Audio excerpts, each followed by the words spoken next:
உறவுகள் மற்றும் தோழர்கள் அனைவருக்கும் மாலை நேர வணக்கத்தை நான் சார்ந்த தமிழ் தேசிய பேரியக்கத்தின் சார்பாக தெரிவித்துக் கொள்கிறேன்.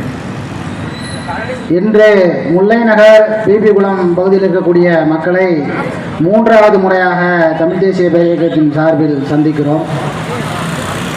தொடர்ச்சியாக போராடி கொண்டிருக்கக்கூடிய முல்லை நகர் மக்களுடைய கோரிக்கை என்பது மதுரை மாவட்ட நிர்வாகம் உடனடியாக விரைந்து நிரந்தர பட்டாவை இந்த பகுதியில் இருக்கக்கூடிய மக்களுக்கு வழங்க வேண்டும்.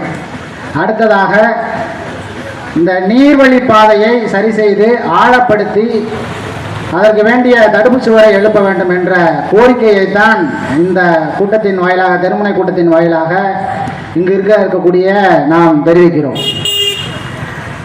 நடந்து கொண்டிருப்பது மக்களாட்சி தான். அந்த நம்பிக்கை நமக்கு இன்னும் இருக்கிறது. அதனுடைய அடிப்படையாகத்தான் மக்களாக கூடி தொடர்ச்சியாக அறவழியாக இந்த போராட்டத்தை இப்பகுதி மக்கள் நடத்தி கொண்டிருக்கிறார்கள். தமிழ்நாடு அரசு தொடர்ந்து மௌனம் காக்காமல் மதுரை முன்பு தேசிய தோழர்கள் குறிப்பிட்டது போல போராட்ட களமாக உருவாக்கப்பட்டிருக்கிறது. அரசுகளுடைய கெடுபிடிகளால் இந்த போராட்ட களம் என்பது உருவாகி இருக்கிறது. ஆகையினால் மக்களுக்காகத்தான் அரசு என்பதை தமிழ்நாடு அரசு நினைவில் கொண்டு மக்களுக்கு வேண்டிய முதலுதவிகளை உடனடியாக செய்ய வேண்டும் என்பதை இந்த கூட்டத்தின் வாயிலாக தமிழ் தேசிய பேரியக்கம் முன்வைக்கிறது.